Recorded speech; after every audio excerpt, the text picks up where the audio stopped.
नमस्कार,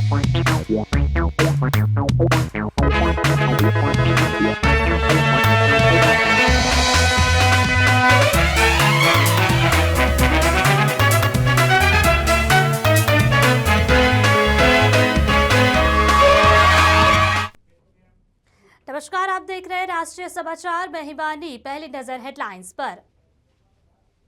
संसद के शीतकालीन सत्र में आज बिल पास। कांग्रेस का आरोप, शुरुआत टैगोर के और अपमान से और अंत महात्मा गांधी के अपमान से हुआ। जदयू का सदस्यता अभियान शुरू। उमेश कुशवाहा का तेजस्वी पर हमला। निशांत कुमार को लेकर बड़ा बयान। मनरेगा नाम पर विपक्ष पर निशाना। बंगाल में बाबर के नाम पर सियासी घमासान। बंगाल में बाबरी मस्जिद के निर्माण पर बागेश्वर बाबा ने दी चेतावनी। बोलो ऐसा हुआ तो हिंदू 1992 दोहराने के लिए तैयार। भारत और बोत्सवाना के बीच सहयोग की नई गति। वैश्विक सहयोग के एक मजबूत केंद्र के रूप में गुजरात उभर रहा। दोनों देशों को नए रिश्ते नए आयाम पर छू रहे। यूनियन बैंक पर गंभीर आरोप। बिना ओटीएस कब्जे की कोशिश। लेनदारी के अधिकारियों का उल्लंघन। समस्तीपुर बैंकिंग विवाद, प्रशासनिक जांच की मांग। बात करें खबरों की, जहां संसद का शीतकालीन सत्र शुक्रवार को खत्म हुआ। 1 दिसंबर से शुरू हुआ यह सत्र 19 दिसंबर तक चला। केंद्र सरकार ने 14 बिल लाने की बात कही थी। वहीं विपक्ष का आरोप है कि 12 बिल ही पेश किए गए हैं। दोनों सदनों में 8 बिल पास किए गए, 2 बिल कमेटी को भेजे गए। सरकार ने कुछ बिल पेश ही नहीं किए। कांग्रेस सांसद जयराम रमेश ने आरोप लगाया कि सत्र की शुरुआत रविंद्रनाथ टैगोर के अपमान से हुई और अंत महात्मा गांधी के अपमान के साथ हुआ। पीएम मोदी की रणनीति साफ थी। जो आधुनिक भारत बनाने वाले 3 लोग हैं, टैगोर, महात्मा गांधी और जवाहरलाल नेहरू, उनका अपमान करना। रमेश ने कहा कि वंदे मातरम पर बहस सरकार की नेहरू को बदनाम करने और इतिहास को तोड़ने मरोड़ने पर थी। 1927 में टैगोर की सिफारिश पर सीडब्ल्यूसी ने फैसला किया था कि वंदे मातरम के पहले 2 छंदों को राष्ट्रगान के रूप में गाया जाएगा। बात करें जदयू पार्टी में एक बार फिर सदस्यता अभियान की शुरुआत हो गई है। इसी अभियान का आगाज करने के लिए पार्टी के प्रदेश अध्यक्ष उमेश कुशवाहा मोतिहारी पहुंचे, जहां कार्यक्रम का आयोजन पार्टी के कार्यकारी जिला अध्यक्ष सह विधायक विशाल शाह द्वारा किया गया, जिसमें प्रदेश अध्यक्ष ने शिरकत की। कार्यक्रम के दौरान मंच से कई नेताओं और कार्यकर्ताओं को जदयू की सदस्यता दिलाई गई। इसी मौके पर बातचीत करते हुए प्रदेश अध्यक्ष उमेश कुशवाहा ने नेता प्रतिपक्ष तेजस्वी यादव पर सीधा हमला बोल दिया। उन्होंने कहा कि तेजस्वी यादव केवल वोट की राजनीति करते हैं। उन्होंने आरोप लगाया कि जब सत्ता में नहीं आए तो विधानसभा की कार्रवाई छोड़कर विदेश चले गए। वहीं मुख्यमंत्री नीतीश कुमार के बेटे निशांत कुमार के राजनीति में आने को लेकर पूछे गए सवाल पर उन्होंने बड़ा बयान दिया। कहा कि निशांत कुमार का इंतजार कर रही है, लेकिन अंतिम फैसला उन्हें ही लेना होगा कि वे क्या चाहते हैं। मनरेगा योजना के नाम परिवर्तन को लेकर विपक्ष के विरोध पर भी प्रदेश अध्यक्ष ने प्रतिक्रिया दी है। उन्होंने कहा कि महात्मा गांधी का सपना था कि गांव में राम राज्य स्थापित हो। अब यदि नाम बदला गया है तो विपक्ष इसका विरोध कर रहा है, क्योंकि उनके पास कोई ठोस मुद्दा नहीं बचा है। मोतिहारी जिला में सदस्यता अभियान की शुरुआत की गई है। हम लोग पार्टी का जो है 25 से 28 की सदस्यता अभियान की शुरुआत हुई है। 3 साल के लिए सदस्यता अभियान चलती है, जिसमें अभी हम लोग ने इसका विधिवत शुरुआत किया है। हर जिला को लक्ष्य तय किया गया है। सभी जिला में जो है लक्ष्य है प्राथमिकी सदस्य बनाना है। इस बार को पिछली बार जो हम लोग 22 से 25 तक की जो हम लोगों ने सदस्यता अभियान चलाया था, जिसमें 75 लाख प्राथमिकी सदस्य बनाया गया था, और इस बार 1 करोड़ से ऊपर जो है लक्ष्य बनाने का है। नहीं, खरमास निशांत जी की जो बात आप लोग कर रहे हैं, तो निशांत जी तो होनहार हैं और युवा साथी हैं, पढ़े लिखे हैं, और अपना भविष्य तो अपने तय करेंगे ना, किस तरफ उनको जाना है। नहीं, राजनीति में आना है या हम यहाँ तक कार्यकर्ता हर लोग चाहते हैं, पार्टी के नेता कार्यकर्ता सब लोग चाहते हैं कि निशांत जी आए, लेकिन ये तो निशांत जी ही न तय करेंगे। बात करें बंगाल में बाबर के नाम पर सियासी घमासान मचा हुआ है। जुमे के दिन एक बार फिर मुर्शिदाबाद बंगाल की सियासत से सेंटर में है, जहां मुर्शिदाबाद जिस जगह पर बाबरी मस्जिद की नींव रखी गई, वहां जुमे की नमाज में हजारों लोग पहुंचे। इस मस्जिद की नींव रखने वाले तृणमूल कांग्रेस के निलंबित विधायक हुमायूं कबीर भी मौके पर मौजूद रहे। आपको बता दें कि देश के विभिन्न राज्यों के नेताओं ने बाबर के नाम पर बन रही इस मस्जिद को निर्माण को लेकर नाराजगी जाहिर की है। वहीं अब बाबा बागेश्वर के नाम से प्रसिद्ध धीरेन्द्र कृष्ण शास्त्री बाबरी मस्जिद के निर्माण को लेकर चेतावनी जारी की। आपको बताते हैं कि पश्चिम बंगाल के मुर्शिदाबाद में बन रही मस्जिद के मुद्दे पर धीरेन्द्र शास्त्री ने कहा, इस देश में अगर बाबरी मस्जिद दोबारा बनाने की कोशिश की जा रही है, ये दुर्भाग्य है। लेकिन ये जरूर कहूंगा कि अगर ये हुआ तो देश का हिंदू 1992 के दोहराने के लिए तैयार रहेगा। ये हिंदुओं के खिलाफ विदेशी आक्रांताओं की साजिश है। बाबरी की बात हुई तो हम बंगाल क्यों कि बाबरी बनी तो बाबा आएंगे। बंगाल से लेकर कश्मीर तक हिंदुओं के खिलाफ बोलने वालों को जल्द ही मुंह तोड़ जवाब दिया जाएगा। देखिए, बाबरी मस्जिद की नींव रखने के ठीक 2 दिन बाद हम कोलकाता गए। वहां पर परेड ग्राउंड में एक साथ 5 लाख गीता पाठ का पाठ भी किया और इसलिए हम गए कि हमारा जाना बहुत आवश्यक था। हम किसी भी धार्मिक परंपरा मानने वाले लोगों के खिलाफ नहीं हैं। उन्हें अपनी पूजा पाठ करने का पूर्ण स्वतंत्र अधिकार है। 1947 में भारत की आजादी के बाद तो संविधान के तहत कोई भी अपनी देवी देवताओं का, किसी भी मजहब का व्यक्ति अपने देवी देवताओं का स्थान बना सकता, लेकिन विदेशी आक्रांता के नाम पर, बाबर के नाम पर यदि देश में कोई भी स्थान बनाया जाए तो ये इस देश का दुर्भाग्य है। और निश्चित रूप से हम ये बात कह सकते हैं कि फिर से हिंदू 1992 दोहराने के लिए तैयार रहेगा। 1992 दोहराने के लिए हिंदू तैयार रहेगा। लेकिन सर, सवाल ये है कि आज भी 2 लाख लोग जुटाए गए, क्या ये हिंदुओं के खिलाफ एक साजिश चली जाएगी वहाँ पर? कहीं ना कहीं निश्चित रूप से विदेशी आक्रांताओं के नाम पर ये धार्मिक उन्माद फैलाने की तैयारी है। और हमें इस बात का दुर्भाग्य भी है कि राम मंदिर जब बना था तो बहुत लोगों ने कमेंट किया था कि वहां अस्पताल बनाया जाना चाहिए। अब बाबरी मस्जिद की जब बात आई है तो उन लोगों के मुंह में कैंसर हो गया। आपको ये नहीं लगता पश्चिम बंगाल में बाबरी मस्जिद बनाने की बात की गई, उसके बाद आपने गीता पाठ करवाया और अब जो टीएमसी के विधायक हैं मदन मित्रा, उन्होंने ये कहा है कि भगवान श्री राम मुस्लिम थे। कहीं ना कहीं आपको लगता है कि इस तरीके की बयान देकर, देखिए, राम आस्था का विषय है, राजनीतिक एजेंडे का विषय नहीं है। इस प्रकार की बातें फैलाकर के सिर्फ उन्माद फैलाया जा रहा है। राम पर श्रद्धा है तो आपको पूजा करनी चाहिए, नहीं है तो मुंह बंद रखना चाहिए। हम जैसे किसी भी मजहब के खिलाफ नहीं बोलते। हम भी भारत के लोगों को यही सलाह देंगे, देश का भला चाहते हो तो किसी भी मजहब संप्रदाय के खिलाफ ना बोलें। हम इस देश में हिंदू मुसलमान, हम इस देश में अंगड़ा पिछड़ा, हम इस देश में जातिवाद नहीं चाहते, हम इस देश में राष्ट्रवाद चाहते। उन्होंने बाबरी की नींव रखी, हम गए, क्योंकि बाबरी बनेगी तो बाबा आएगा। बात करें इस वक्त की सबसे बड़ी खबर सामने आ रही है, जहां राबड़ी देवी की याचिका खारिज की गई। उनको कोर्ट से बड़ा झटका लगा है। राबड़ी देवी को राउज एवेन्यू कोर्ट की तरफ से झटका लगा है, जहां बात करें केस ट्रांसफर की याचिका खारिज की गई। IRCTC और लैंड फॉर जॉब मामले में बड़ा झटका। राबड़ी देवी को ये बड़ा झटका लगा है, जहां जज बदलने की मांग नामंजूर की गई। सुनवाई स्पेशल जज की अदालत में जारी। जहां बात करी जाए राबड़ी देवी को सबसे बड़ा झटका लगा है। इस वक्त की सबसे बड़ी खबर, लैंड फॉर जॉब मामले में राबड़ी देवी को बड़ा झटका। दिल्ली कोर्ट ने राबड़ी देवी की याचिका खारिज कर दी। ये मामला सामने आ रहा है, जहां IRCTC और लैंड फॉर जॉब मामले में बड़ा झटका लगा। जज बदलने की मांग नामंजूर की गई। सुनवाई स्पेशल जज की अदालत में जारी, जहां राबड़ी देवी को ये झटका लगा है। और उसी मुद्दे पर हमारे साथ संवाददाता विवेक रंजन जुड़ चुके हैं। जी विवेक जी, बताइए क्या जानकारी, ये बड़ा झटका राबड़ी देवी को लगा है?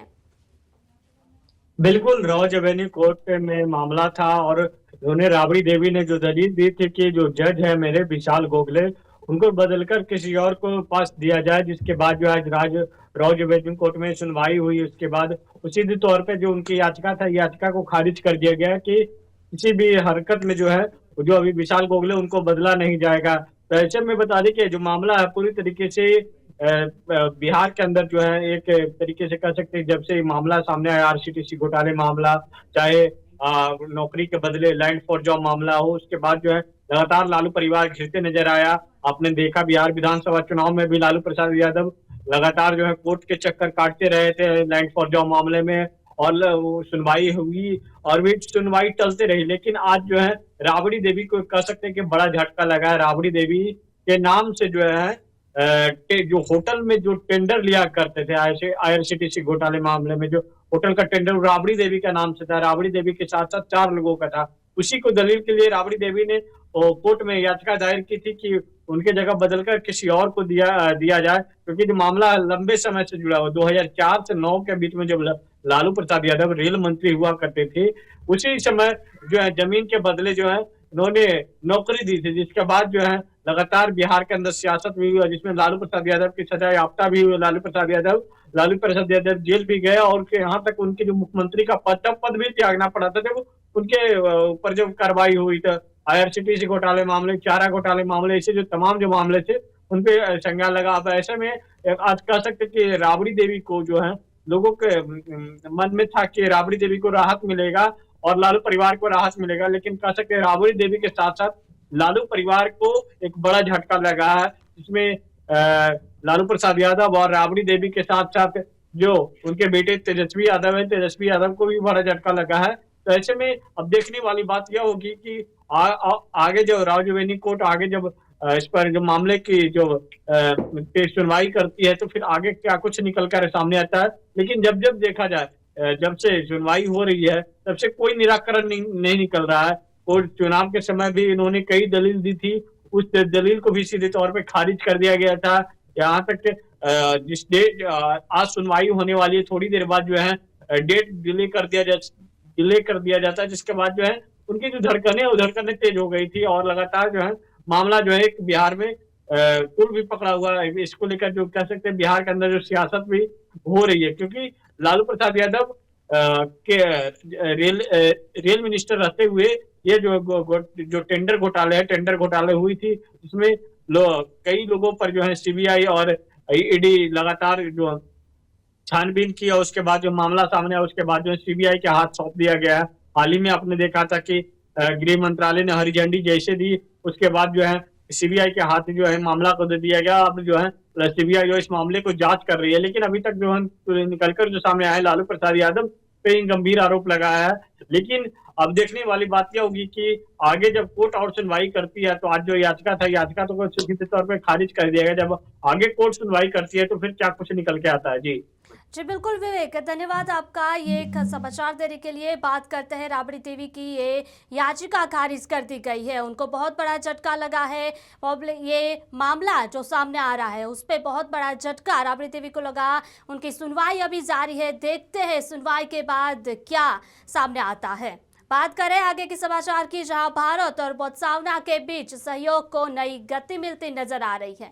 खासतौर पर गुजरात और विशेष रूप से दक्षिण गुजरात अब वैश्विक सहयोग के एक मजबूत केंद्र के रूप में उभर रहा है। व्यापार, ऊर्जा, शहरी विकास से लेकर मेडिकल टूरिज्म तक दोनों देशों के रिश्ते नए आयाम छू रहे हैं। दक्षिण Gujarat chamber of commerce and industry की पहल पर भारत बोत्सवाना के बीच व्यावसायिक और रणनीतिक संबंध लगातार मजबूत हो रहे हैं। इसी कड़ी में जनवरी 2026 में सूरत में आयोजित होने वाले STCCI ग्लोबल विलेज 2026 में बोत्सवाना के राष्ट्रपति माननीय एडवोकेट जुबा गिडियम बोको मुख्य अतिथि के रूप में उच्च स्तरीय प्रतिनिधिमंडल के साथ सूरत पधारेंगे। राष्ट्रपति की सूरत यात्रा को लेकर तैयारियां अंतिम चरण पर हैं।